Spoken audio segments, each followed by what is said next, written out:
Bonjour à tous et à toutes. Je m'appelle Nswadi Kimbazi.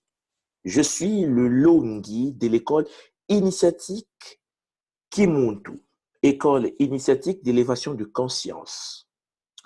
Alors, l'école Kimuntu vient de mettre en place, en ce jour, lundi 19 janvier 2015, une radio initiatique qui porte le nom de Radio Kimuntu.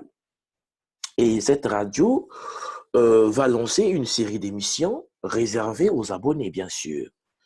Des émissions qui seront diffusées pour permettre aux personnes qui veulent faire évoluer leur niveau de conscience de pouvoir suivre des émissions liées à la spiritualité, à l'ésotérisme, à la culture traditionnelle primordiale et à différentes euh, disons, mythes spirituels liés à la tradition de Katiopa et aux anciennes civilisations prédiluviennes. Nous allons parler des recherches scientifiques liées à l'archéologie interdite, au fonctionnement des traditions anciennes euh, pures avant l'infiltration des principes iséfétiques, disons des êtres liés à l'ordre iséfétique, dans le fonctionnement du Nza, ce que les Congos appellent par le cosmos. Alors, pour toute personne qui veut avoir des informations concernant le fonctionnement de cette radio, il vous est convié de vous présenter sur le site de l'école Kimuntu, www.ki, donc ki-muntu.com. Et vous avez sur la barre horizontale, juste à côté de la présentation de l'accueil de l'école Kimuntu, Radio Kimuntu. Vous avez toutes les informations liées aux inscriptions pour les différentes émissions que nous allons présenter sur cette radio, qui est une radio ouverte à tout le monde. Il suffit de s'y abonner et les abonnements sont faits de telle sorte que toutes les personnes puissent avoir accès aux émissions. Cependant, comme toutes les radios, hein, toutes des écoles qui s'ouvrent, nous allons ouvrir une séance des présentations de certaines émissions qui seront ouvertes au grand public pour permettre à des gens qui ne connaissent pas comment fonctionne le principe spirituel et ésotérique et exotérique de la pensée kamite, plus précisément de la tradition Congo, de pouvoir cerner un peu l'idée de ce que se passe à l'intérieur de l'école Kimuntu. Parce que les émissions que nous allons présenter au cours des diffusions ne seront pas des émissions détaillées, je précise. Ça veut dire que nous allons présenter les choses les plus importantes qui vont permettre à tout le monde de cerner le sujet. Mais celle ou celui qui veut approfondir les connaissances doivent se rapprocher de l'école Kimuntu, qui est une école d'initiation qui s'occupe de l'approfondissement des savoirs. Par exemple, le sujet que nous allons traiter pendant cette semaine, commençons par le jour d'aujourd'hui, ce lundi 19 janvier 2015, entre 18h et 20h heure de Paris, s'intitule exactement Les secrets de l'initiation. Alors, ce sujet sera présenté par Long Nswadi, donc l'enseignant Nswadi Kimbazi, qui est le Longi principal de l'école Kimuntu, école initiatique issue de la tradition Congo primordiale. Alors, le sujet que nous allons traiter, effectivement, comme je venais de vous le présenter, c'est les secrets de l'initiation. Les secrets de l'initiation. Et je pense que ce sujet va vous permettre de comprendre la profondeur de ce que nous voulons vous expliquer pour permettre à toutes les personnes qui ont des questions de pouvoir commencer à cerner un peu pourquoi la mise en place de cette école initiative Kimuntu. Alors, j'aimerais souligner que cette émission n'est qu'une première partie parce que, comme vous le savez, on ne peut pas en 2 heures parler de l'initiation, des rituels initiatiques, des 12 facettes que nous appelons les Kumidiazole, les Congolo, les 12 facettes de l'initiation primordiale Congo. Cela va effectivement demander d'autres émissions qui vont venir bien après. Alors, pour ce sujet, les secrets de l'initiation, tome 1, je dis partie 1, première partie, j'aimerais tout simplement faire comprendre que c'est un sujet qui est très important pour l'école Kimuntu parce que c'est quand même la base de ce que l'école propose, parce que tout ce que nous faisons à l'école Kimuntu est fondé sur le principe initiatique.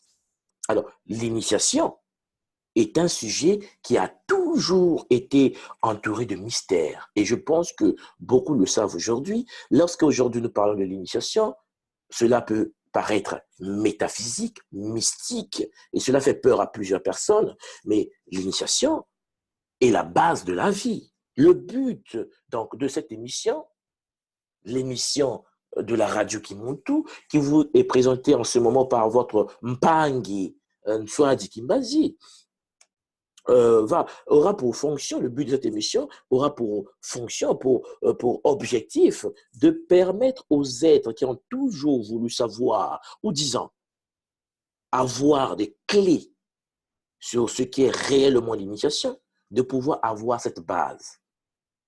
Nous sommes en train de mettre en place, dans cette ère nouvelle, Ntango Diakinatimasi, l'âge du verso de la tradition Congo, Kinatimasi, ces fondations dont les grands initiés de notre tradition, on l'entend parler depuis les Ntine ou les plus lointains de la tradition primordiale Congo.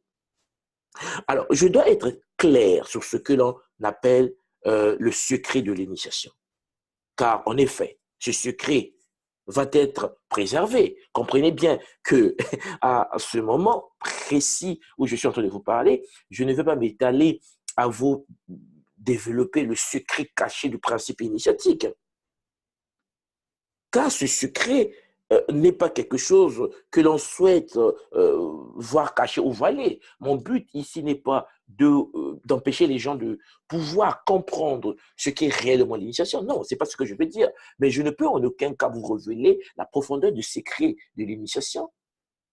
Parce que ce secret, en fait, le secret de l'initiation réside dans le fait que l'initiation est une expérience vécue. Ça veut dire que dans la tradition primordiale du Congo, celui qui est initié, c'est celui qui a expérimenté. Une personne qui n'a jamais expérimenté ne peut pas être initiée. Donc, en gros, c'est une expérience d'évolution de conscience, ou disons, d'expansion de conscience. Il faut que la personne passe par certaines étapes pour que son niveau de conscience puisse atteindre une certaine maturité énergétique ou, disons, spirituelle. L'initiation, ben, écoutez, c'est ce que l'on appelle la réconnexion avec le soi supérieur, le mounou en Kikongo, le moi supérieur.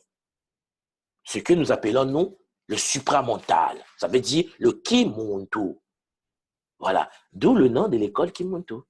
Le monde qui permet la connexion à l'être supérieur, à la conscience supérieure, au moello supérieur, qui réside dans une dimension supérieure que la tradition Congo appelle Nsona, qui est l'espace antiparticule qui renferme des énergies primordiales de l'arbre de vie en mouvement spiralé, que les Congo appellent Nti-No.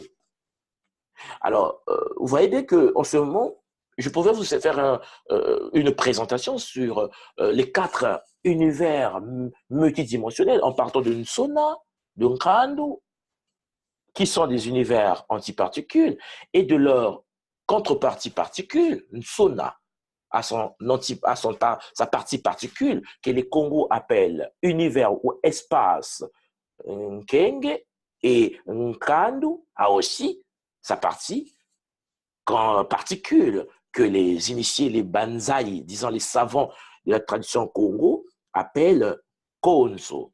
Alors, nous avons Nsona antiparticule qui est lié à Nkenge particule, et nous avons Nkandu antiparticule qui est lié à Konso antiparticule. Mais le but de l'émission de ce soir n'est pas en effet de parler des différentes réalités multidimensionnelles, des différentes dimensions, les différents êtres multidimensionnels qui habitent les fréquences. Non, non, non, non. Le but de ce soir, c'est tout simplement vous présenter ce qu'est l'initiation. Et comme je venais déjà de vous présenter tout à l'heure, l'initiation, c'est quelque chose que vous devez expérimenter.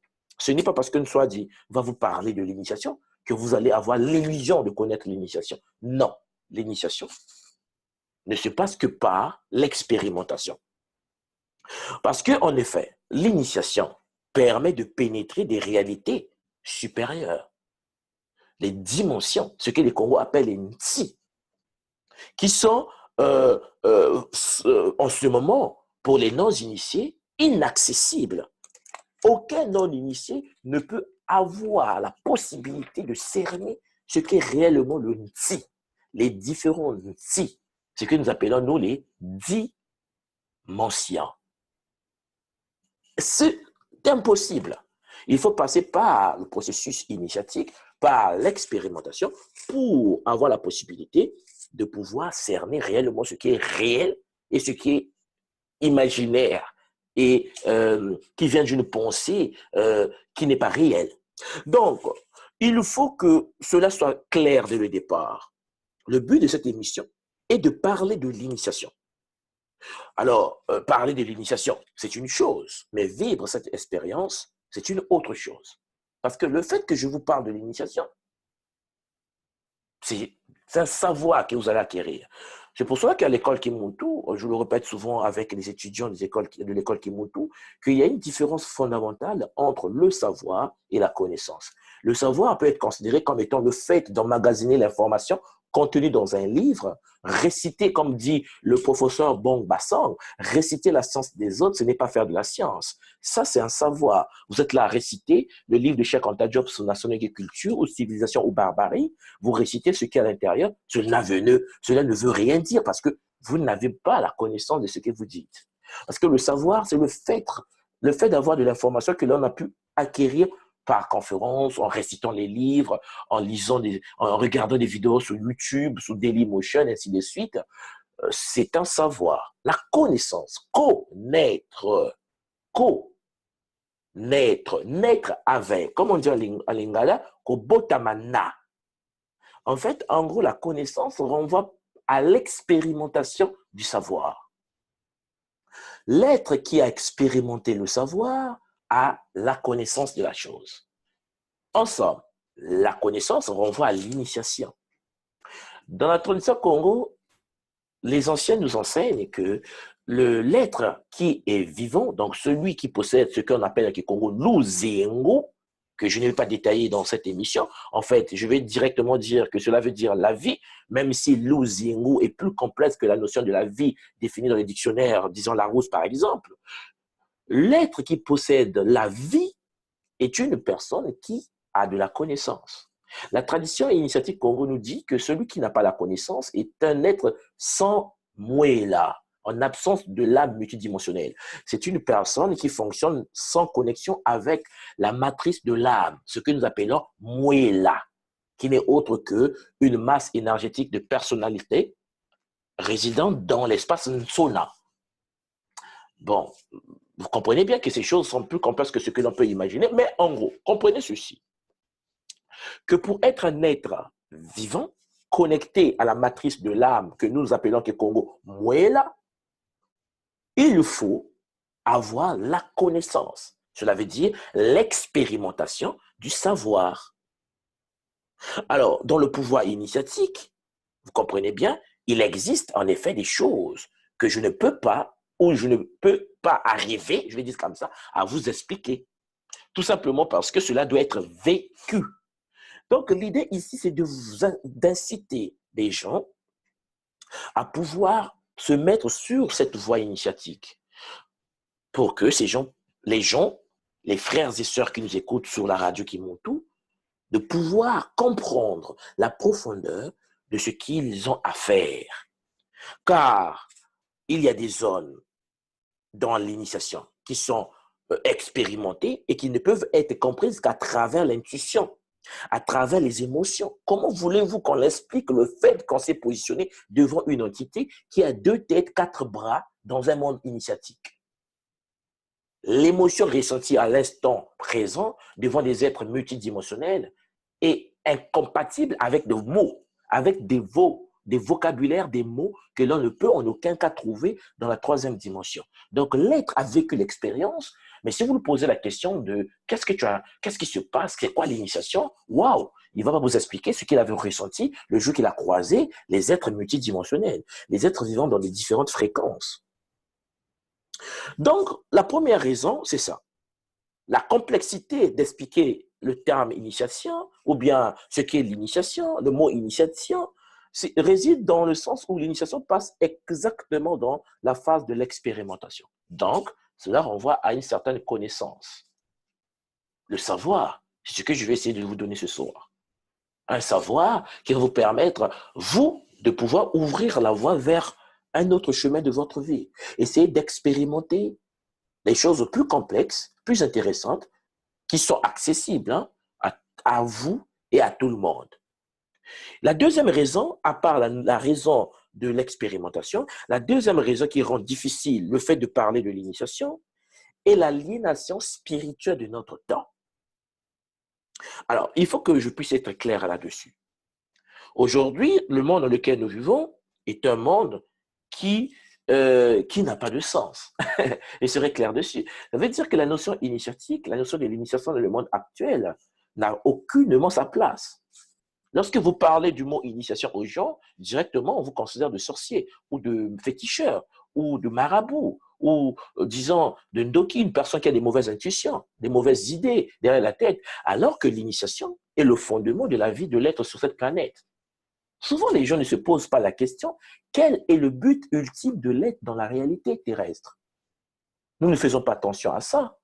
Nous pensons exactement que nous sommes ici pour jouer au foot, regarder la télé, manger du pizza, remplir le ventre, avoir un gros ventre, fonctionner comme un je ne sais pas qui. Mais il faut comprendre une chose, nous sommes ici pour une expérimentation.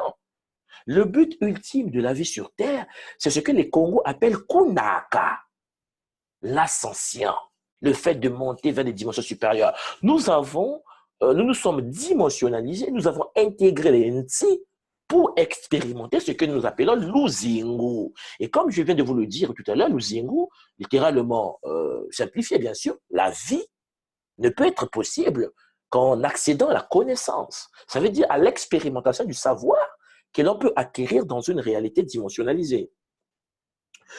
Donc, vous saisissez, chers Mpangi, chers frères et sœurs, que l'initiation est en effet mal perçue, mal vue, mal jugée par ignorance. Aujourd'hui, il est difficile d'en parler. C'est vrai qu'il faut en parler lorsqu'on l'a expérimenté, c'est la première difficulté, mais il est aussi difficile d'en parler dans la société dans laquelle nous nous trouvons, lorsque les gens sont collés à leur écran de télévision, lorsque les gens sont distraits. Lorsque vous prenez, par exemple, nos sociétés modernes actuelles, le fait de vivre en harmonie est mal vu. Lorsque vous essayez de vivre en phase matique avec le Nza, les gens vous jugent mal. Mais de quoi qu'est-ce qu'il veut montrer? Pourquoi ne veut-il pas se comporter comme les autres? Lorsque vous essayez d'avoir une alimentation saine, parce que dans votre tradition, vous savez que tout ce qui respire, tout ce qui a du sang, a de l'âme, a de la vie, comme les plantes ont une âme. Dans la tradition Congo, toute chose est animée par une énergie primordiale, Mwela. Le Mwela est connecté à toute chose dans le Nza. Et vous savez que, puisque nous sommes des êtres multidimensionnels, nous ne pouvons pas consommer des êtres en pleine expérimentation. Donc, en gros, nous devons manger que des aliments qui cristallisent la lumière, donc des plantes. Et là, vous ne déracinez pas la plante parce que la plante est une expérimentation du principe fondamental de la vie dans la troisième dimension. Naka, Kunaka, l'ascension, dans la tradition Congo. Donc, en gros, il faut manger sans tuer, il faut manger sans détruire. Les arbres sont là pour nous donner des fruits. C'est le principe de la cyclicité nutritionnelle du Muntu, de l'être dans le Nza. Mais regardez la mauvaise alimentation humaine. Bouffer de la viande, bouffer du poulet, bouffer n'importe quoi pour remplir le ventre. Et en plus, nous oublions une chose primordiale. Lorsque nous nous mettons à consommer des aliments qui renferment une énergie négative, par exemple lorsqu'on égorge un mouton ou qu'on égorge un poulet, le poulet télécharge l'information négative de la douleur de sa mort dans ses cellules. Et nous, en contrepartie, en mangeant le poulet, nous téléchargeons l'information génétique informationnelle du champ morphogénétique du poulet à l'intérieur de notre propre corps. Donc, nous nous autodétruisons, nous nous empoisonnons à chaque fois que nous mangeons des aliments. Des animaux, de la volaille, des moutons, et ainsi de suite. Donc, le fait même de vouloir vivre en harmonie dans l'alimentation, le monde dans lequel nous vivons, juge ça très mal. Le fait d'être respectueux est mal vu. Dès lors que vous n'êtes pas impoli, vous êtes une denrée rare, vous êtes dangereux. C'est pas possible. Comment il n'est pas impoli? Qu'est-ce qui se passe? C'est comme si l'impolitesse, par exemple, est une norme. C'est comme si mal se comporter est une norme. Et c'est ça ce qui est le monde dans lequel nous vivons. Le fait de vivre en harmonie est mal vu dans le monde actuel. Voilà pourquoi lorsque vous rentrez dans le monde traditionnel, que ce soit le monde kamite, le monde dans lequel nous vivons nous, le panafricanisme et tout, vous allez voir que 99% des gens qui se définissent comme étant kamites, en majorité, hein, je dis bien, se comportent comme ce que le système veut que nous puissions être. Ça veut dire des simples êtres escrocs. C'est normal. Parce que nous n'avons pas été initiés, nous n'avons qu'un savoir. Nous sommes comme des livres, des gens répètent des choses sans vivre la chose. Il y a des gens qui disent la chose et vivent le contraire de la chose. D'autres prêchent contre telle philosophie, mais vivent cette philosophie. Vous vous souvenez de la parole des gens du christianisme qui disent « Faites ce que je fais et faites ce que je vous dis de faire, ne faites pas ce que je fais. » C'est limite de l'arnaque. Mais parfois, on ne se rend pas compte. Parce que la personne qui a un ego démesuré, qui est rempli d'orgueil et qui n'a pas été initié, ne peut pas se rendre compte qu'en fait, il prêche le contraire de ce qu'il vit. Il enseigne le contraire de ce qu'il vit et il change tous les jours. Ça veut dire qu'aujourd'hui, il dit ceci, le fait que demain, il aura une nouvelle information, la personne change et ainsi de suite. Et ça, c'est la norme de la société dans laquelle nous vivons. Dès lors que vous dites que le seul principe, la seule solution pour nous, les enfants de Katiopa, c'est l'initiation, vous êtes automatiquement mal vu parce que vous n'avez plus votre place. Ce qui est normal, c'est le fait de vivre dans le désordre. Lorsque vous êtes un peu escroc, lorsque vous êtes là à faire à vouloir montrer que vous êtes là, l'ego démesuré, qui est lié au troisième chakra, Mwelu Yantangu, comme on le dit en Kikongo, cela devient très dangereux parce que les gens pensent que le fait de vivre avec les émotions égoïstes peuvent les entraîner vers l'émancipation spirituelle. Non, c'est pas ça. La base de la spiritualité, c'est l'équilibre. La base de la spiritualité, c'est la baisse et la diminution de la partie égo. L'ego doit être vaincu si si nous voulons, je veux dire, nous échapper de l'emprise de l'apophyse, de la matière. Donc, chers frères et sœurs, chers mpangi, comme on dit chez nous en Congo, lorsque l'homme vit dans le désordre et l'artificiel, ben, c'est le bon. Lorsque l'être vit dans le matérialisme, ben, c'est lui le bon. Vous comprenez? C'est ça la société dans laquelle nous vivons. Lorsque vous n'avez pas la dernière chaussure qui vient de sortir, les autres vous jugent. Parce qu'il faut être dans la mode du système pour être bien vu. Et si vous n'êtes pas initié, vous n'allez pas comprendre que c'est apépou, ça veut dire apophis. Vous êtes dans le matérialisme caractéristique de l'énergie icéphétique, désordre assuré. Il est donc très difficile de parler de l'initiation à des gens qui ne peuvent presque pas ou presque plus utiliser leur cerveau, que nous appelons Kikongo Tozo. On ne peut pas en aucun cas vouloir parler de l'initiation à des êtres qui ont des oreilles fermées. Parce que il y a d'abord une disposition énergétique. Pour que l'on parle même de partie savoir de l'initiation, pour donner un savoir initiatique aux gens, il faut que les gens puissent avoir une certaine disposition. Nous oublions même que l'initiation existe, ou disons, a existé depuis la nuit des temps. C'est comme si l'initiation, c'est quelque chose qu'on peut faire ou pas. Non, pas du tout. L'initiation, c'est quelque chose d'obligatoire. Toutes les personnes non initiées ne peuvent pas ascensionner. Une personne qui n'a jamais subi l'initiation ne peut pas faire le processus de Kunaka, l'ascension. Ça veut dire évoluer sa conscience dans les différentes dimensions supérieures. Impossible. L'initiation est la base.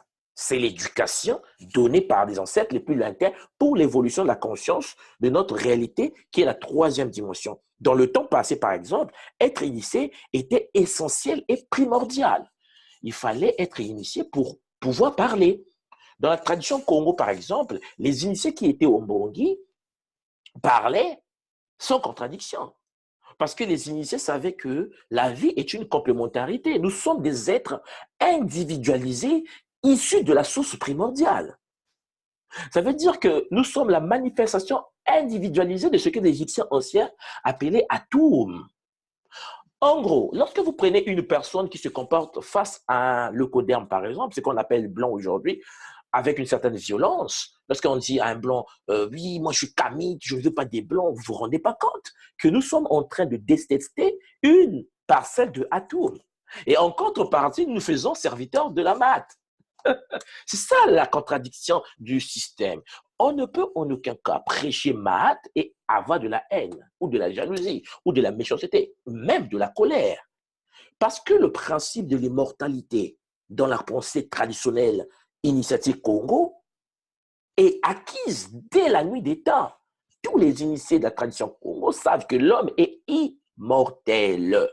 L'homme ne meurt pas, ce qui est normal. Parce que dans un système clos, pour ceux qui ont fait un peu de physique de base, au cours d'une réaction chimique, rien ne se perd, rien ne se crée, tout se transforme. Lorsque nous mourons, nous ne pouvons pas disparaître. Une énergie ne se perd jamais. Au contraire, à la mort de l'être, je ne vais pas expliquer le phénomène de la réincarnation dans ce cours de secret de l'initiation, mais je veux seulement dire que nous avons un processus de retour ou d'ascension. Soit nous faisons une régression, ça veut dire une réincarnation, soit nous faisons une ascension, ça veut dire kunaka, pour aller dans les dimensions supérieures. Alors, aujourd'hui, de nos jours, par exemple, nous constatons que la pensée initiatique, le fait que l'initiation a une importance considérable, cette pensée de haut niveau s'oppose entièrement à la pensée dominante de notre temps. Parce que dans notre temps, on a essayé de mettre l'amalgame, d'essayer de dire non mais écoutez, on ne peut pas parler de l'initiation parce que écoutez, c'est réservé à une certaine personne. Non, non, non, non. Non, il est temps que nous comprenions que l'homme doit travailler pour l'évolution de sa conscience. Il est donc mal vu dans nos sociétés dites, hein, je précise, modernes, hein, dans nos sociétés dites modernes, de s'intéresser à l'initiation, hein, à l'initiation, qui est pourtant l'objectif fondamental de la vie sur Mamantoto. Il faut se faire initier sans tarder. Donc, vous comprenez bien que le fait que nous éloignons au fur et à mesure dans le matérialisme radical, dans la robotique, dans la biotechnologie, l'homme devient en fait une machine, un cyborg, mi-humain, mi-chair, nous éloigne au fur et à mesure de l'objectivité, du principe fondamental que nos ancêtres les plus lointains ont voulu instaurer, l'ascension. Le principe d'installer un système matique qui devait nous permettre de passer par des portes stellaires, des portes des étoiles, des vortex qui sont partout repartis sur la Terre, qui étaient des portes qu'on devait emprunter pour aller dans d'autres réalités, mais qui a été bloqué parce que le système est contrôlé par l'ordre iséphétique, l'ordre désordre. En fait, les êtres maléfiques, je dis ça comme ça pour simplifier, parce que c'est des choses que nous étudions en profondeur à l'école Kimoto. Vous comprenez que le fait que nous avons perdu cette possibilité, nous avons une deuxième possibilité, c'est la possibilité d'assembler les 5 brins d'ADN. Lorsqu'un humain arrive à assembler les 5 brins de son ADN, l'être ne peut en aucun cas vibrer à la même fréquence que la 3e dimension. Pour ce faire, la 3e dimension va vous propulser vers la 5e dimension, la dimension supérieure. Votre conscience sera dans la 5e dimension, le corps physique dans la 4e, et votre moi, la supérieure, votre âme multidimensionnelle, sera résident de la 6e dimension. Et ça, ce sont des choses que nous devons commencer à comprendre. Parce que l'initiation, comme je continue à le répéter, est la chose la plus importante. Les hommes actuels, dans le monde auquel nous vivons, vivent dans la débauche, dans l'orgueil, dans l'alcoolisme, dans le vol, dans le mensonge, le matérialisme. On est mal barré et tout cela pour nous, actuellement, est normal. Et le désordre est devenu la norme, en fait. Malgré tous ces soucis, ces problèmes, ce soir, ce que je vais essayer de vous présenter, c'est en fait les prémices, les bases liées au secret de l'initiation de la tradition primordiale Congo. Mais avant de commencer, j'aimerais vous préciser quelque chose. Les gens me disent, mais soit dis-moi, je suis Yoruba. je suis Bassa, je suis Bamileke, je suis Dogon, mais pourquoi ne soit-il pas des Congo? Donc ça ne m'intéresse pas. Non, non, non, non, non, non. Détrompez-vous. Parce que, contrairement à ce que le système a voulu nous faire comprendre dans l'aliénation que nous avons subie pendant plus de 2000 ans d'esclavage mental, pour nous, dans le cas, je parle de 2000 ans pour la pensée culturelle occidentale, parce que n'oubliez pas que nous sommes esclaves depuis très longtemps. Je n'aimerais pas m'étaler là-bas, parce que le but ici, ce n'est pas de parler de l'histoire des Noirs dans son évolution, mais c'est de parler du principe des secrets initiatiques. Donc, en gros, Congo, c'est quoi exactement? Alors, il faut que je vous précise quelque chose. Dans la tradition primordiale de l'école Congo, la langue que nous parlons, nous, dans notre tradition, est appelée le Kikongo. Et le Kikongo est une langue mystique. Ça, il faut que je souligne dès le départ. Dans la langue, dans la pensée traditionnelle Congo, toutes les langues traditionnelles de Katiopa, ce qu'on appelle Afrique, toutes les langues africaines sont des cristallisations énergétiques des sangs. Le sang sans sonorité, bien sûr. Ça veut dire que les ancêtres les plus lointains ont eu la possibilité de tendre leur conscience pour observer, pour écouter les vibrations énergétiques du cosmos. Ce que nous appelons au Congo le Nza. En écoutant cette vibration énergétique, ces ancêtres ont développé des capacités de pouvoir cristalliser ces sons dans un vocable, dans des langues, dans des sons, vocalisés bien sûr. Et cela a donné naissance à plusieurs langues. Dans la langue Congo. Le qui, dans ma langue, renvoie vers la vocalisation du champ morphogénétique qui couvre toute chose dans l'univers connu et inconnu. C'est comme si c'était l'enveloppe énergétique qui nous faisait connecter. C'est comme un fil qui connecte tous les êtres énergétiques dans le Nza, dans le cosmos. Et autour du corps de l'homme, que nous appelons Nitu, en Congo, le corps, c'est le Nitu, il existe ce champ énergétique que nous, on appelle le Ki, que les Japonais appellent également le Ki, que les Chinois appellent le Chi. Et vous allez voir, par exemple, pour que nous puissions nous exprimer, les Congos utilisent la respiration, une technique de respiration qui permet de canaliser l'énergie autour de notre organisme. Nous respirons, lorsque nous parlons le Ki Congo, du Ki de notre corps. C'est pour cela qu'il est conseillé, lorsqu'on utilise le Congo, d'être beaucoup silencieux. Parce que cela peut entraîner vers un désastre. L'initié Congo, en fait, un être qui parle Kikongo ne parle pas beaucoup. Par exemple, parce que lorsqu'on parle Kikongo, on ne parle plus comme je le fais en français, mais je vocalise effectivement l'aura, la prana, le ki, l'énergie que j'appelle dans l'école traditionnelle Kimuntu, le kinitu. Ça veut dire que l'aura, la couche qui nous enveloppe, que les Chinois appellent le chi, que les Japonais appellent le ki, comme chez nous en Kikongo, que les Luba appellent le chi, parce que d'où la langue Chiluba. Le Chiluba vient du Chi. Le Chi de Chiluba, c'est le Chi du Chi chinois. C'est le Chi du Kikongo. Et ce sont des langues énergétiques. Et le but ici, ce n'est pas de vous expliquer en détail, parce que je pourrais vous expliquer les vocalisations sonores des langues. Ce sont des émissions qui vont venir au fur et à mesure. Mais c'était important, pourquoi? Parce que je voulais vous expliquer ce que veut dire Congo. Alors, le Ko en Kikongo, vous avez le son Ka. Le son Ka en Congo, c'est l'ouverture énergétique. C'est comme si une énergie sortait d'un trou noir, d'un vortex, et était en expansion dans le Nza, dans le cosmos. Et puis, vous avez le son O. Le son O se définit comme étant l'individualisation de l'énergie du tout, dont le son est I. Le son du Noun primordial, le Ni en Congo, a pour vocalisation la vibration du Ni, qui est la source de toute chose dans laquelle nous nous trouvons en ce moment, et le I. Et lorsque le I se dimensionnalise pour créer le Nza, ce sont des vibrations, et le A. Alors, le A se déplace, par exemple, de la gauche vers la droite. Lorsque le A, cette énergie, prend le sens inverse de son déplacement, ça veut dire de la droite vers la gauche, son sens de vibration, sa sonorité change.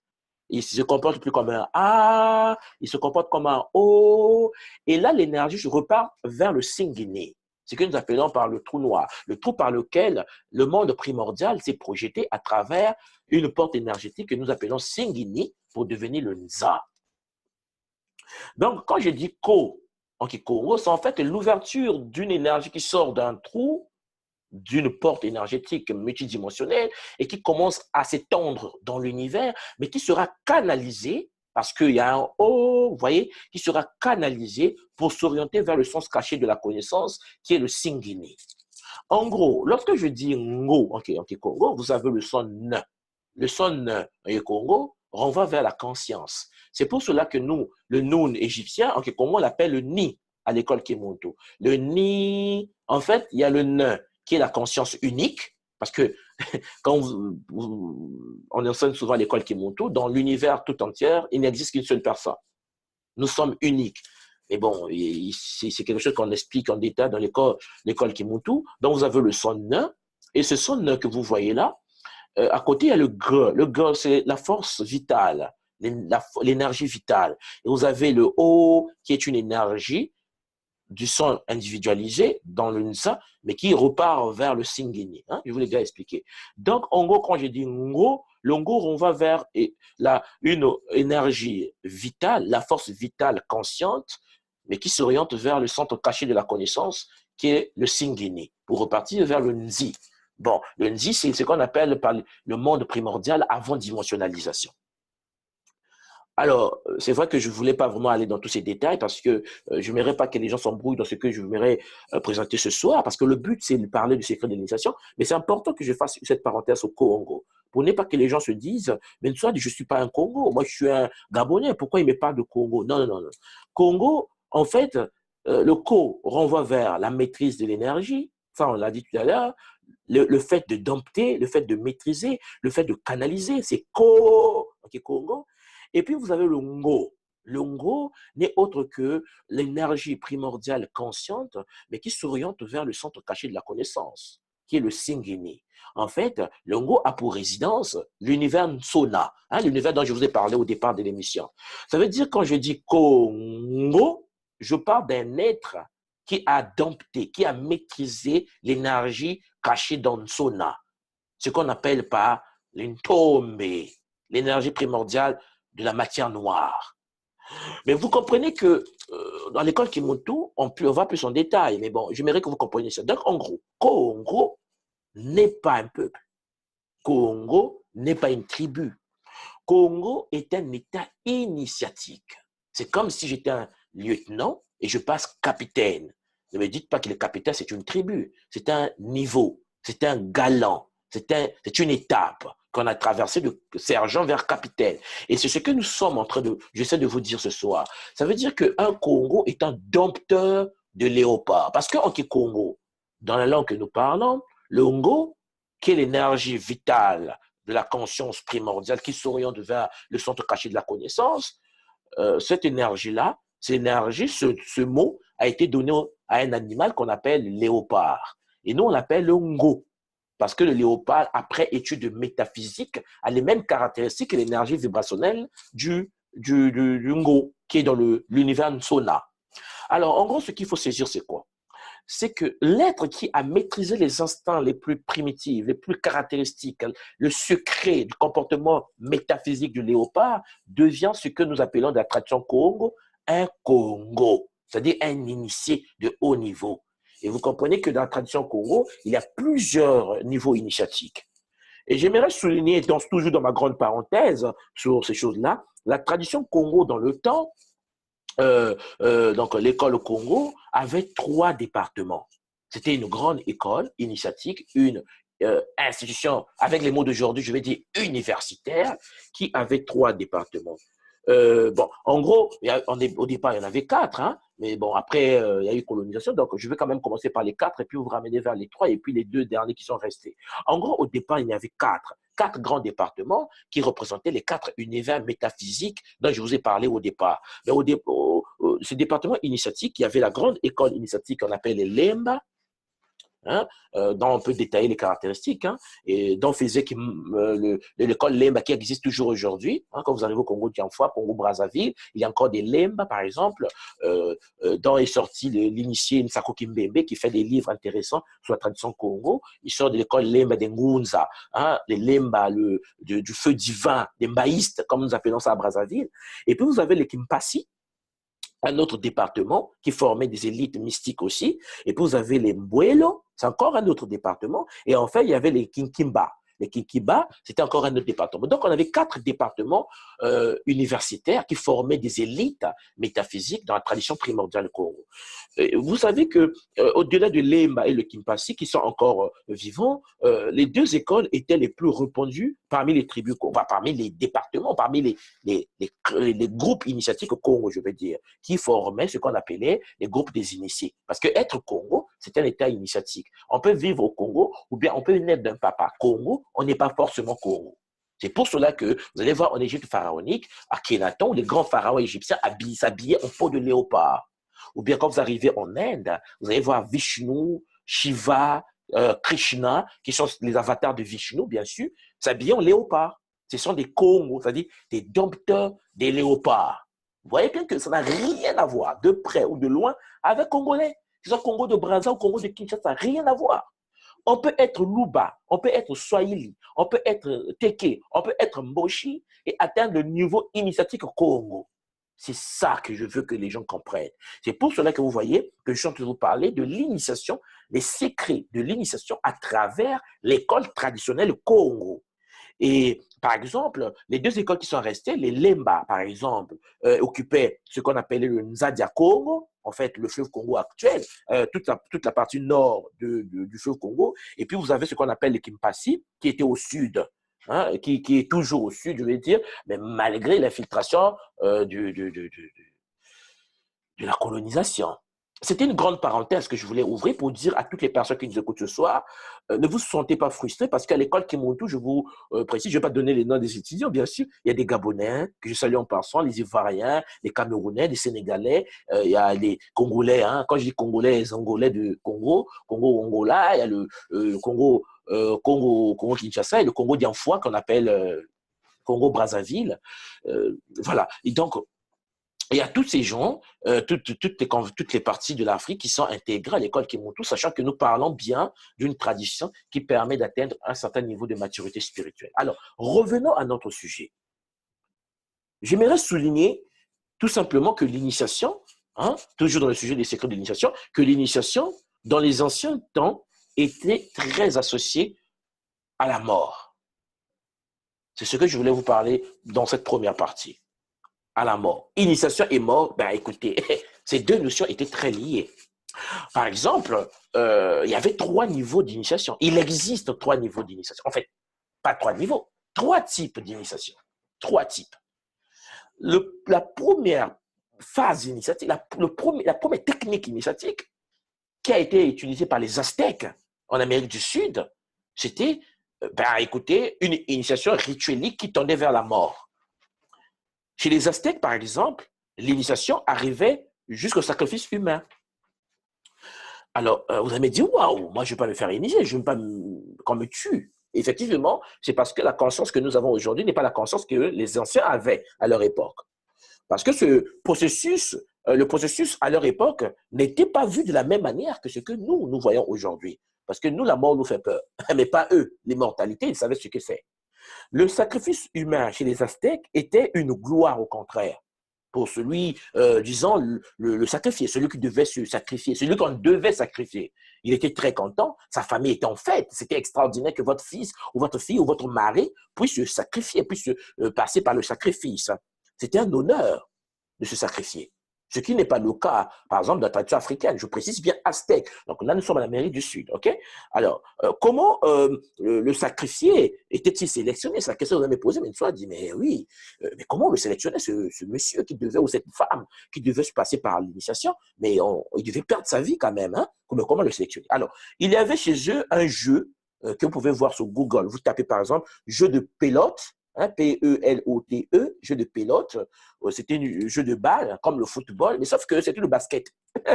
C'était un basket, j'appelle ça le basket, parce que le but du jeu, à leur époque, était de faire passer une balle dans un anneau. L'anneau qui était collé quelque part, et toi, vous jouez, et puis vous faites passer l'anneau, le ballon, à travers le trou de l'anneau en question. De ce cercle-là. Alors, c'était mystique.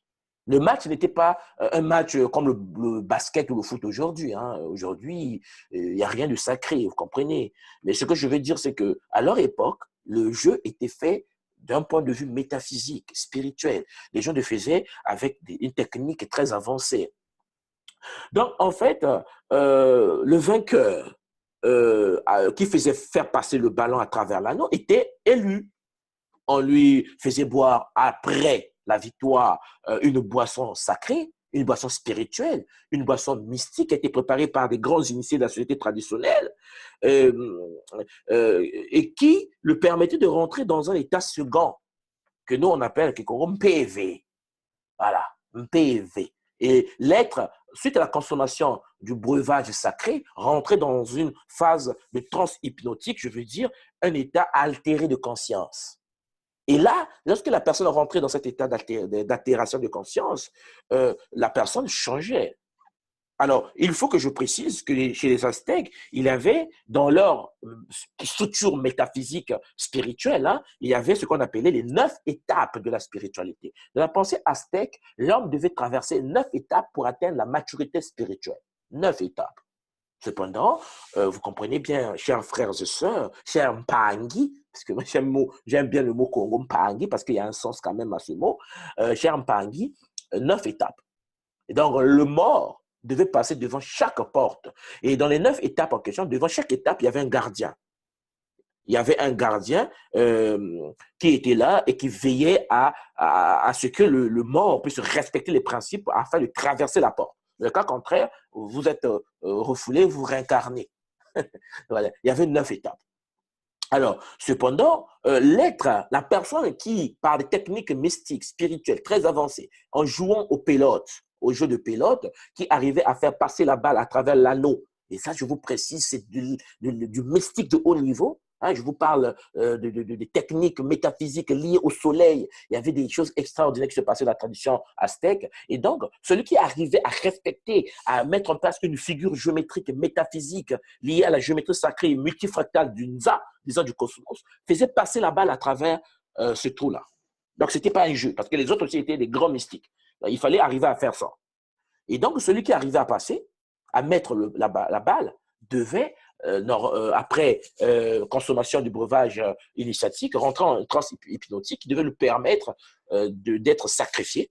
Donc, on permettait à son être, à son être suprême de se désintégrer, de se déconnecter, voilà, de se déconnecter de son corps physique et de pouvoir commencer le processus de ce que nous appelons le kunaka, l'ascension. Et là, dans le cas aztèque, par exemple, l'être qui faisait l'ascension ne passait pas par les 9 étapes. La personne faisait une phase directe vers le monde spirituel. Vous voyez que l'initiation, dans leur cas, était vraiment liée à la mort. On te tue et tu pars. Voilà. Par contre, il existe, à part cette première forme qui était radicale, vous voyez bien que ça a ôté la vie, mais moi, je n'appelle pas ça radical parce que l'immortalité, vous savez, hein, c'est quelque chose que les traditions africaines connaissent depuis la nuit des temps. La peur de la mort est liée aux êtres non initiés. Ça, il faut que nous comprenions ça. Après, c'est ça, cette partie que certains d'entre nous peuvent considérer comme étant radicale. Il y a une deuxième partie, une deuxième méthode hein, qui est utilisée, c'est la méthode intermédiaire. Et la méthode intermédiaire en question de l'initiation est celui des Africains. Donc, ce qu'on appelle les Kamites, ce qu'on appelle les gens du Mvède, les gens d'Iboga, la tradition Congo, la tradition Yoruba, la tradition Bassa, la tradition Bamileke, la tradition, l'école initiatique de Dogon, la tradition des Béninois du vaudou, mystique, initiatique suprême. C'est une tradition que les Africains utilisent jusqu'à aujourd'hui. Alors, vous allez me dire, soit dit, qu'est-ce que cela veut dire exactement? Alors, sur Kemet, ce qu'on appelle l'Égypte pharaonique, qui était négro-africaine par son essence, ça veut dire noir de surcroît, hein, négro-africain par son essence. J'aime pas le mot négro-africain, c'est pour ça que nous on utilise le mot Muntu. Donc, c'était le mot des Remetu, des hommes parfaits qui devaient passer par des rituels pour atteindre le niveau de la perfection pour passer par l'étape de Kunaka, ça veut dire l'initiation, l'ascension, pardon. Donc, sur Kemet, par exemple, l'initié ne mourrait pas. Non, non, non, non. Les Africains, les Kamites ne pratiquaient pas une technique initiatique qui tendait vers la mort. Ils ne mourraient pas sur le plan physique, hein, comme chez les Aztèques. Rien à voir. Mais N'oubliez pas que cette technique existe avant la technique aztèque, hein, je précise. C'était une parenthèse, parce que c'est important quand même que je précise ça, parce que les gens peuvent penser, soit de commencer par les Aztèques, parce que les Aztèques, c'est au-delà. Non, non, non. Parce que les Aztèques utilisaient une technique plus radicale de l'initiation que ce que les Africains utilisent. Alors, l'initié en Afrique, plus précisément sur Kémet, donc en Égypte pharaonique, ou bien jusqu'aujourd'hui, hein, dans l'école traditionnelle Koro, les différentes écoles dont je vous ai cité tout à l'heure, les 4 départements mystiques, on en a que 2 aujourd'hui, hein, parce que les 2 autres ont été bafouillés, massacrés, même si c'est resté, mais c'est resté vraiment caché, c'est réservé à des hautes classes initiatiques. L'initié à l'école traditionnelle pharaonique vivait une expérience de hors du corps. Ça veut dire une expérience de conscience altérée. L'homme rentrait dans une phase initiatique, mais il changeait son état de conscience. En Égypte pharaonique, l'initiation se faisait dans les grandes salles, mais des grandes salles noires, obscures, parce que c'est lié à la matrice du Noun. C'est-à-dire qu'on faisait une représentation primordiale du Noun où il n'y a aucune lumière. Et à l'intérieur, il y avait un initiateur que les Congos appellent Nganga, l'être qui a double fois maîtrisé la connaissance profonde de la dimension. C'est l'être qui connaît. Voilà. C'est ce que nous appelons Nganga chez nous. Et c'est ce Nganga-là, donc l'initiateur, permet jusqu'à aujourd'hui hein, à l'initié de pouvoir subir ce qu'on appelle par des techniques de toucher magnétique. Hein, c'est-à-dire que l'initié te touche avec des techniques magnétiques un peu particulières, hein, il te touche, et cela permet au corps, à l'homme, les 9 corps subtils de l'être de se détacher. C'est comme si on était des poupées russes avec plusieurs corps, parce que l'homme, dans la tradition Congo, a 9 corps, comme la tradition égyptienne pharaonique, les Netouvois, les 9 corps. Et ces 9 corps-là vont se déconnecter, vont se séparer. Et son Mouéla et son PV. Alors, son Mouéla, c'est ce qu'on appelle par âme multidimensionnelle. Son PV, ce que je peux faire associer aujourd'hui par esprit, même si c'est plus complexe que ça, parce que je ne vais pas être là à vous définir tous les mots. Mais bon, donc son âme et son esprit, je vais simplifier ça comme ça. Donc, Mouéla et son PV, qui renferment chacun 3 par 3 composantes, hein, parce qu'à l'intérieur de Mouéla, il y a 3 composantes, à l'intérieur des PV, il y a 3 composantes, le corps physique a 3 composantes, ce qui fait 9 composantes du corps quantique kamite, disons le corps traditionnel Congo. Ces 3 des 9 corps-là devaient se déconnecter. Et le Nganga, lui, le grand initié, servait tout simplement de guide. Parce que le fait que votre conscience est sortie de votre organisme, la conscience devait commencer à vibrer dans les dimensions supérieures. Et le Nganga, lui, il devait servir de guide à cette âme-là, à cette personnalité-là, à cette conscience-là qui était séparée de son corps physique dans le monde énergétique et dans les différents plans. C'est-à-dire que l'homme devait aller voir des mondes inexploités, apprendre, parce que n'oubliez pas que la notion du temps est une illusion projetée par le cerveau humain. Le temps n'existe pas. Et le fait que le temps n'existe pas, vous comprenez bien qu'il n'y a jamais eu le 2, le 3, le 4, le 17, jamais. Ça, ce sont des conventions humaines liées à la manipulation du système. Lorsque l'homme sort de son organisme et rentre dans les dimensions supérieures, il se rend bien compte que le temps n'existe pas. Ça veut dire que nous pouvons vivre une seconde de l'autre côté, par rapport à ce qu'on appelle le temps ici, une seconde là-bas, une seconde ici dans notre montre peut faire par exemple 1 an ou 2 ans ou 10 ans. Comprenez-moi bien. Ça n'a rien à voir. C'est pendant un siècle. Vous faites 1 heure là-bas, c'est un siècle. C'est-à-dire que vous apprenez sans le temps. Et c'est les choses, comme je vous ai dit au départ, l'initiation doit être expérimentée. Mais bon, au moins, je vous serai informé un peu de ce que ceux qui ont suivi l'initiation ont pu voir. Alors, l'initié va découvrir hein, au cours de ces processus dirigés par un initié, un initiateur qu'on appelle Nganga, il va découvrir un ensemble des réalités inconnues des non-initiés. Il va découvrir d'autres principes. Il va découvrir, par exemple, quelque chose de très intéressant, la faculté que nous avons de développer nos sens. Parce que je pense que beaucoup le savent quand même, hein, l'homme possède 12 sens mystiques, 12 sens énergétiques, mais l'homme n'utilise que 5 sens. Et même là, je dis utiliser, j'abuse, vous comprenez. Par exemple, lorsque nous parlons de la vue, on n'utilise même pas notre vue, le goût, l'odorat, le toucher et notre ouïe. Ces 5 sens primaires ne sont pas utilisés dans sa potentialité, leur potentialité suprême. Parce qu'on peut dédoubler, quadrupler. Parce que n'oubliez pas que notre odorat peut atteindre une quantité infinie de vibrations. Parce que l'homme est infini. Et l'école Kimuntu, suite à la géométrie sacrée, permet aux hommes de comprendre ce qu'on appelle exactement l'infinité.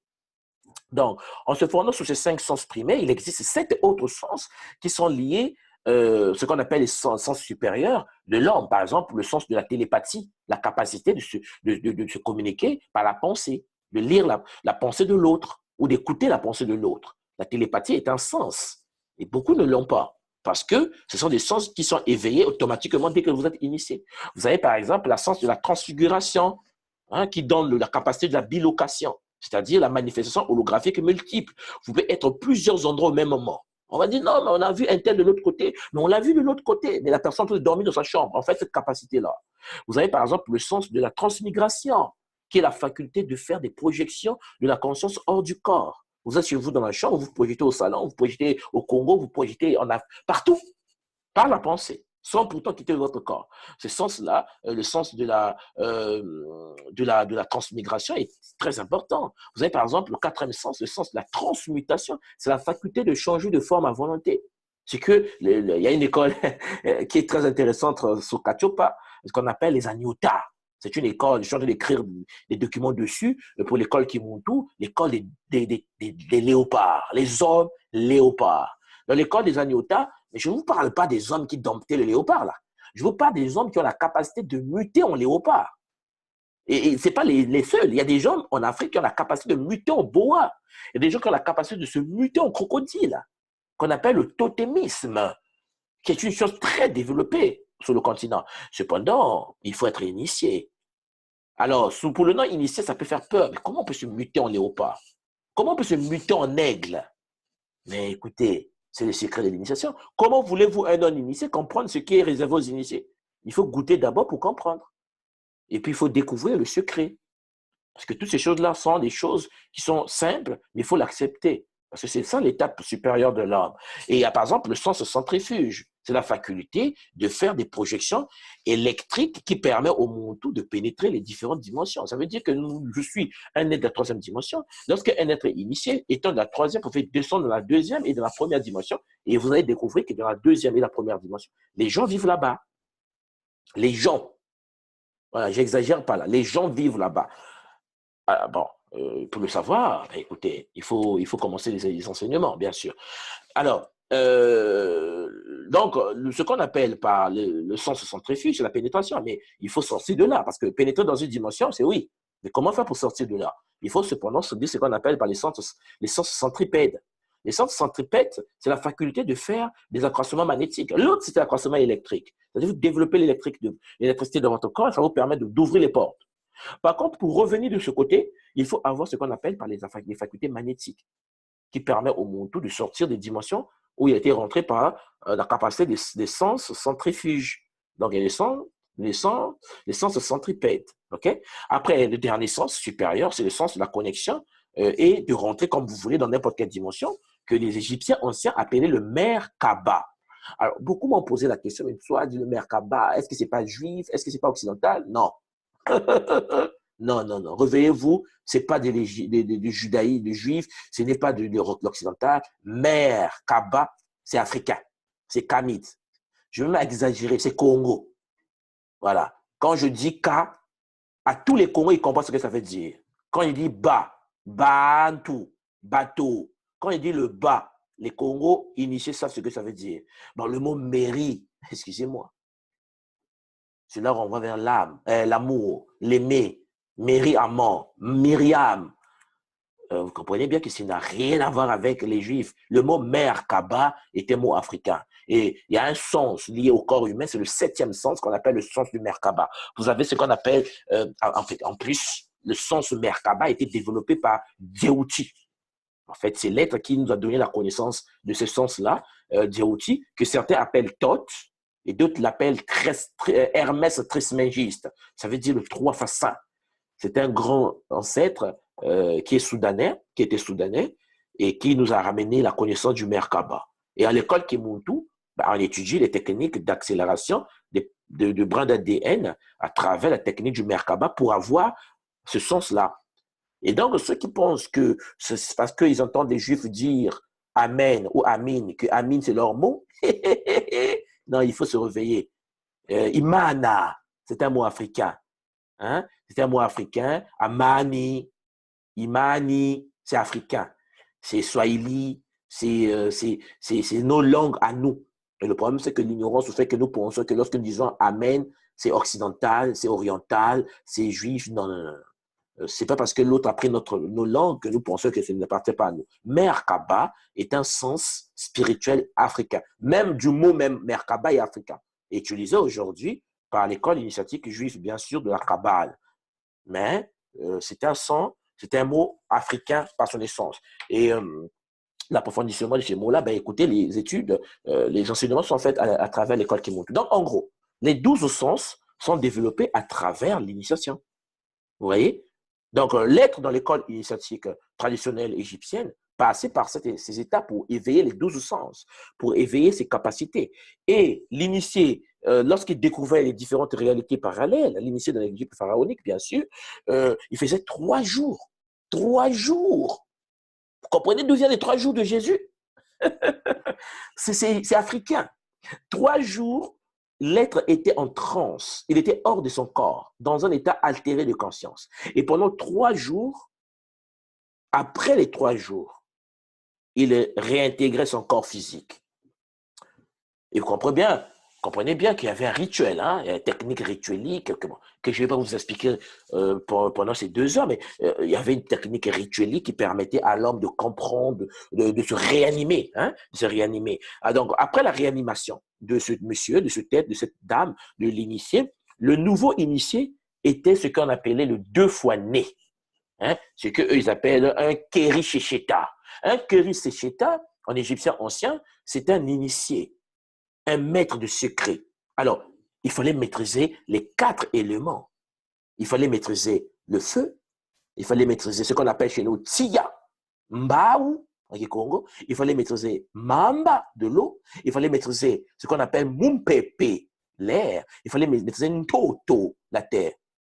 Mais vous comprenez que la maîtrise des 4 éléments liés à la géométrie sacrée, ce n'est pas un jeu. Les 4 éléments permettent l'ouverture et la canalisation d'énergie de ce qu'on appelle au Congo les bimuelo, les chakras. En gros, un Keri Secheta disant un initié devait avoir la capacité, après son parcours initiatique, de pouvoir maîtriser les 4 éléments. Donc, en gros, c'est cette initiation hein, dont je viens de vous présenter qui donnait les facultés aux 12 sens, à la maîtrise du feu, de l'air, de l'eau et du vent, par exemple, hein, parmi bien d'autres, bien sûr, les facultés d'omniprésence, d'omnipotence, de capacité. Lisez le livre de Serge Sonora qui explique les prêtres égyptiens. Ouf, c'est hallucinant.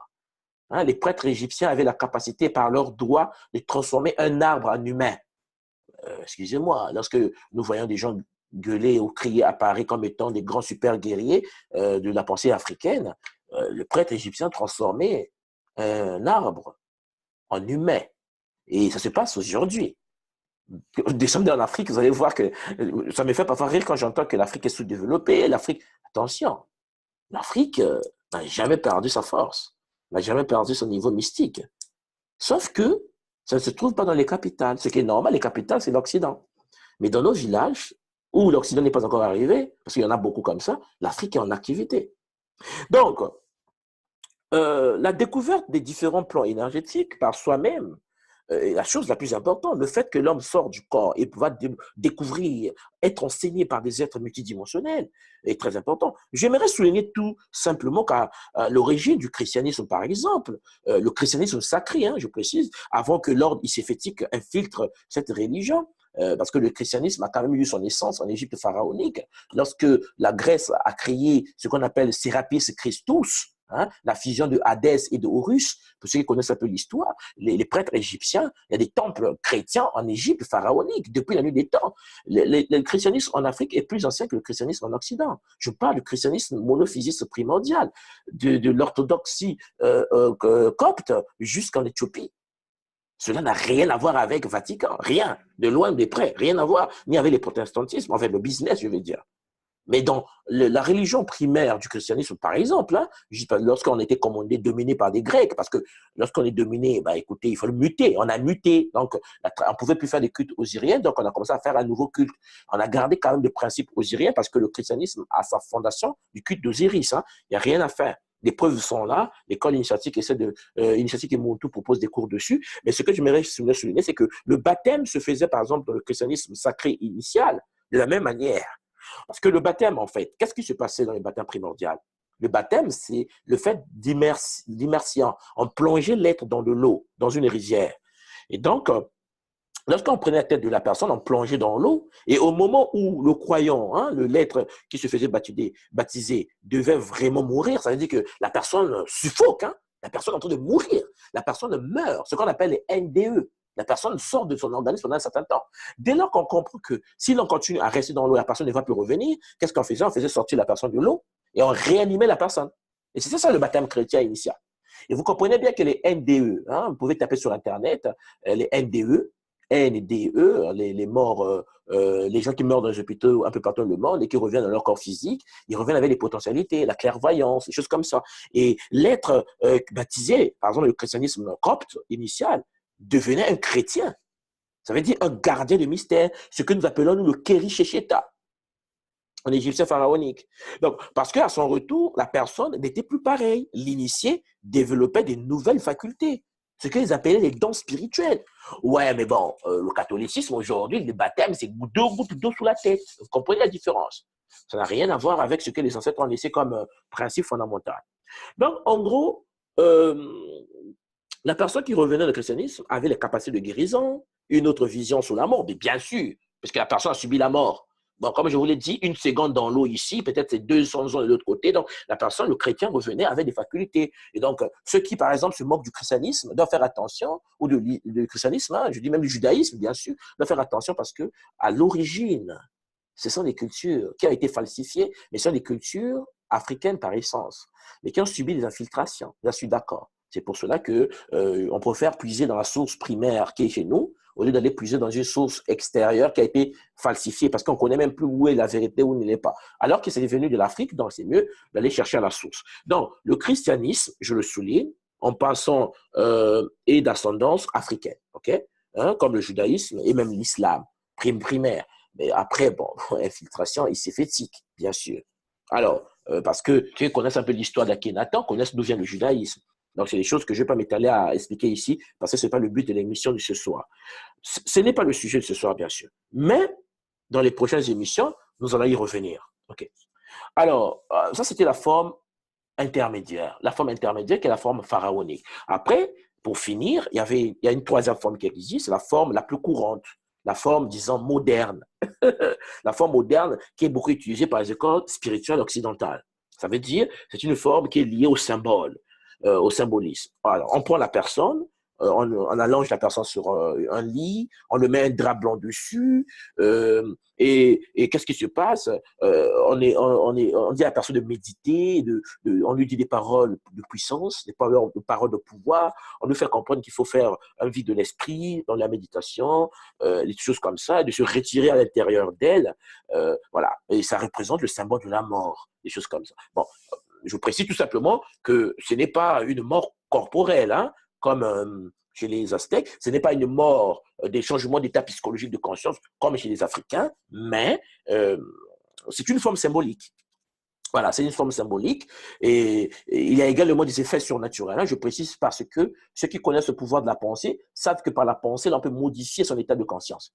Et l'Occident, aujourd'hui, dans la spiritualité, s'appuie sur le pouvoir de la pensée qui doit modifier la structure. En Afrique, la pensée et la pratique.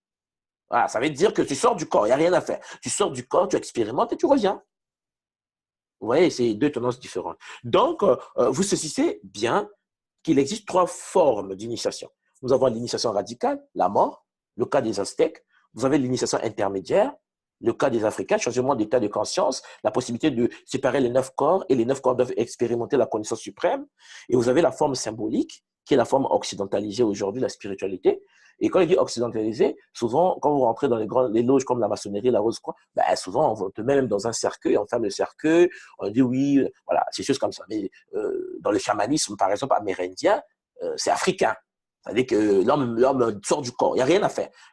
Ceux qui ont fait un peu l'iboga au Gabon savent de quoi je parle. Mais je parle des gens qui ont vraiment fait l'iboga, pas ceux qui ont fait l'iboga pour arrêter de fumer. Hein. Je parle des gens qui ont fait l'iboga pour s'initier, bien sûr. Alors, vous comprenez donc que l'initiation a toujours existé. Elle remonte à la nuit des temps.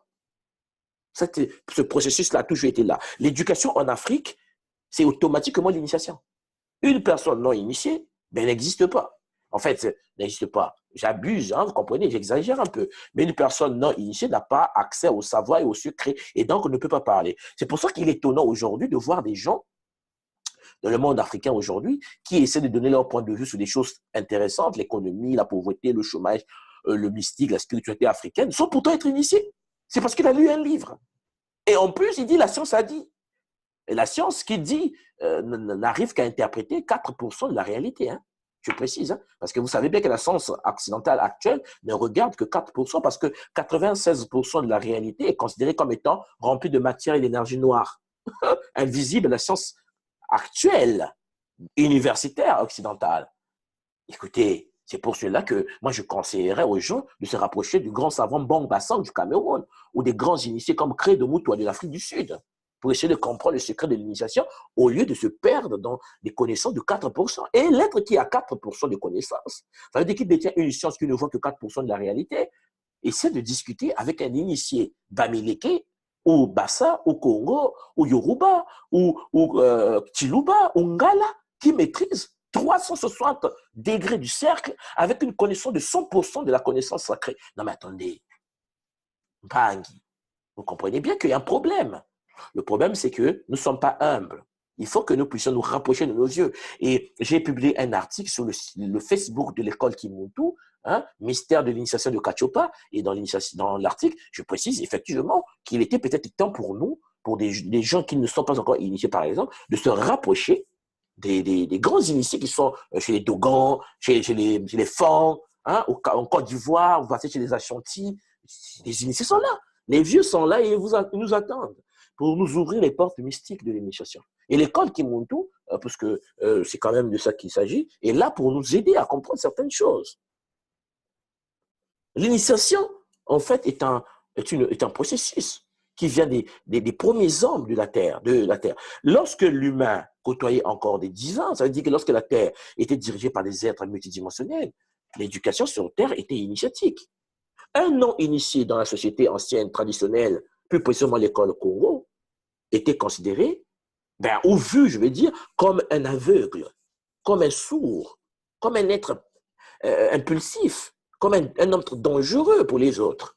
Quand tu n'es pas initié, tu es vantard, tu es orgueilleux, tu es imbu de ton orgueil, tu penses que tu connais alors que tu lis un livre. En fait, en gros, tu as un savoir, hein, on respecte le savoir. Je ne dis pas que lire, c'est pas bon. C'est pas ce que je veux dire. Mais la connaissance est mieux que le savoir. La connaissance, c'est l'expérimentation du savoir que nous avons à notre disposition. L'initiation seule pouvait révéler à l'être, ou peut révéler à l'être, dans la tradition primordiale Congo, plus précisément de l'école Kimuntu, la vérité pure et éternelle par l'expérimentation. L'initiation est donc le moyen par lequel l'être peut se reconnecter à la source et faire son ascension. Alors, j'aimerais toutefois souligner que l'initiation est accessible aux âmes humbles. Hein, je précise, je continue à répéter ça, aux âmes humbles. L'humilité est la clé primordiale pour accéder aux membres des énergies supérieures. L'humilité est le seul moyen qui peut nous permettre de côtoyer les esprits supérieurs, de côtoyer le savoir suprême. Alors, vous comprenez bien que la tradition Congo nous enseigne que le Zola, Bolingo, ce qu'on appelle par l'amour inconditionnel, est la fondation du monde initiatique. Comment voulez-vous être initié si vous êtes orgueilleux? Comment voulez-vous être initié si vous êtes humble? L'être qui a de la haine, la jalousie, la rage, ne peut en aucun cas pénétrer le monde des mystères. Impossible. Non, ils peuvent pénétrer un monde des mystères, mais le monde iséfétique. C'est-à-dire que l'être peut se faire initier selon l'ordre iséfétique. Parce que l'initiation va se comporter à l'intérieur de vous selon votre vibration énergétique. Donc, l'ego, ici, doit être mis de côté. L'orgueil doit être obligatoirement mis de côté. S'il y a des initiés, c'est qu'il y a des initiateurs. Il ne faut jamais oublier ça. Ça veut dire qu'il y a un processus qui nous permet de se connecter aux grands maîtres, aux grands initiés, mais qui ne sont pas des gourous, je précise. Dans la tradition primordiale de l'école Congo, il n'y a jamais eu de gourous. Si un jour, quelqu'un vous dit que je suis votre gourou, comme je l'ai dit toujours aux membres de l'école Kemotu, fuyez. Parce que dans le monde initiatique, il n'y a que des guides, des êtres qui vous montrent le chemin, mais qui eux-mêmes aussi suivent un chemin. Donc, ils ne peuvent en aucun cas être supérieurs à vous. Donc, l'être qui vous montre le chemin, et c'est à vous de l'emprunter ou non. Il n'y a pas quelqu'un qui vous dit « Dieu m'a envoyé ». Non, ce n'est pas cette décision de l'initiation africaine. C'est le libre arbitre. Tu es libre de faire ou de ne pas faire. L'initié te montre le chemin. Alors, je dis souvent aux Longo Kia, aux apprenants de l'école Kimuntu, si un jour vous constatez que Moutan Swadi, votre compagne Swadi, se transforme en gourou, hein, s'il vous plaît, aidez-moi. Et je leur répète ça tous les jours. Parce que nous sommes que des humains, c'est vrai. Mais il faut m'aider. Ne me laissez pas tomber dans le piège de l'orgueil où je me crois super guerrier. Il faut comprendre que je ne peux pas être supérieur à chacun d'entre vous à l'école Kimuntu. Nous sommes des êtres, nous sommes des frères, ce que nous appelons Mpangi en Congo. Voilà. Alors donc, si quelqu'un se positionne comme un gourou ou un maître dans le monde de connaissances, vous devez vous éloigner de cette personne. Car si quelqu'un se comporte comme un gourou, et si vous êtes proche de cette personne, la personne va vous envoyer de l'énergie négative. Parce que l'initiation ouvre la voie, en effet, à l'humilité totale. Et si lui, il n'est pas humble, et vous, vous serez en aucun cas humble. Et l'amour inconditionnel n'aura pas sa place en vous. Donc, en gros, vous devez faire très, très attention pour ceux qui, par exemple, qui rentrent sur le continent pour se faire initier. Parce que beaucoup rentrent en Afrique se faire initier, ils ont certaines capacités, ils pensent qu'ils... Non, non, non, attention. Hein? L'amour n'a pas d'ennemi. Voilà, l'amour développe, l'initiation développe l'amour des autres, l'amour du monde, l'amour de la création, donc le pardon. Ça veut dire qu'un initié pardonne toutes les personnes qui l'ont fait du mal. Cependant, dans la tradition Congo, l'initiation est fondée sur les rites et le symbolisme. N'oubliez pas que le rituel peut se définir comme des symboles mis en mouvement et qui s'organisent. Vous voyez, les symboles en mouvement et qui s'organisent pour créer une dynamique cosmique. Et le monde symbolique a une importance capitale dans le monde initiatique. Alors, pour finir, j'aimerais seulement vous faire comprendre que l'initiation permet d'être à l'écoute de son initiateur, c'est-à-dire que de celui qui vous guide, et de comprendre que ce dernier est passé là avant vous. Il a donc des choses à vous apprendre. Quel que soit son niveau intellectuel, hein, vous pouvez avoir votre doctorat en physique, en biologie. Quand vous êtes devant un initiateur, n'oubliez pas une chose, c'est que lui, il a expérimenté, vous non. Parce que vous êtes théorique. Vous avez lu 2000 livres, ça ne veut rien dire. Il faut donc être tolérant. Il faut accepter l'autre. Il faut accepter ce que l'autre va vous donner. Parce que il faut avoir ce qu'on appelle l'esprit de compréhension des autres. Alors, ça se passe en respectant trois principes fondamentaux. La loi d'attraction, la loi de la création délibérée et la loi de la permission, qui sont les lois fondamentales qui permettent le fonctionnement d'un être qui est en expérimentation initiatique dans le monde. Je ne vais pas développer ces trois lois parce que ce sont des enseignements que nous donnons à l'école Kimuntu, mais bon, les gens peuvent faire leur propre recherche. Donc, pour finir cette première partie, vous devez comprendre que l'initiation est un processus qu'on appelle en latin initiatio, en latin, initiatio, un processus par lequel un novice acquiert un statut qui peut être social ou spirituel, plus élevé par l'acquisition des connaissances ou de l'administration aux activités particulières d'une communauté religieuse, d'une société secrète ou d'un groupe. Bon, d'une façon plus générale, le terme initiation désigne l'accession à la connaissance préliminaire d'une science ou d'une profession ou d'un art. Alors, vous saisissez bien que l'initié n'est pas un être complet. Parce que, en gros, qu'est-ce que l'initiation? C'est l'ouverture de la première porte. C'est un être, en fait, l'initié est un être qui vient juste d'ouvrir la première porte. Ce qu'il a à faire, c'est de rentrer et de pratiquer ce que nous on appelle le Bukongo. Ça veut dire que ce n'est pas parce qu'on vous a initié que vous êtes super guerrier. C'est parce que l'initiation est une vie. Lorsque vous êtes initié, vous développez les facultés, mais il faut les entretenir. Et c'est là où vous vous mettez sur ce qu'on appelle le chemin du Bukongo, la voie mystique sacrée, qui va vous permettre d'atteindre ce qu'on appelle l'illumination, devenir un Congo, un dompteur de léopard. Et là, vous allez activer ce qu'on appelle les 5 brins d'ADN nécessaires pour faire le Kunaka. Parce qu'en gros, si vous avez que 2 brins d'ADN, bah, il faut faire apparaître le 3e. Il y aura des facultés qui vont apparaître en vous, des capacités supérieures, les dons spirituels. Vous avez le 4e brin. Après, vous avez le 5e brin. Et là, vous ne pouvez plus vous réincarner. Mais ça demande du travail. Ça demande l'esprit du pardon, l'esprit d'amour, l'esprit de bienfaisance. Donc, chers frères et sœurs, je pense que j'ai été un peu lent, mais c'est normal, c'est la première séance. L'objectif ici, c'était de vous permettre de comprendre que l'initiation avait une importance considérable dans la vie des humains sur cette réalité. La radio Kimuntu, qui vient juste de commencer, va nous permettre de faire des émissions en profondeur. Par exemple, sur le thème de l'initiation, nous avons encore beaucoup à faire parce que la prochaine fois, je vais vous parler toujours de l'initiation. Mais approfondir la chose, vous présenter par exemple des techniques de l'initiation qui peuvent intéresser certaines personnes. Mais comme je venais de vous le dire, la radio Kimuntu est réservée normalement aux initiés de l'école Kimuntu. Et là, nous vous l'ouvrons pour vous permettre de voir un peu ce que nous faisons à l'intérieur de l'école, pour permettre à certaines personnes de pouvoir appréhender nos enseignements et comprendre que seule la connaissance peut nous libérer de de l'emprise énergétique diabolique, je veux dire, de l'ordre écéphétique. Ça veut dire que les êtres doivent comprendre ça, que l'initiation, c'est la seule arme de libération qui nous reste pour quitter la 3e dimension et aller dans la 4e dimension. Et même pour instaurer le principe matique sur Terre.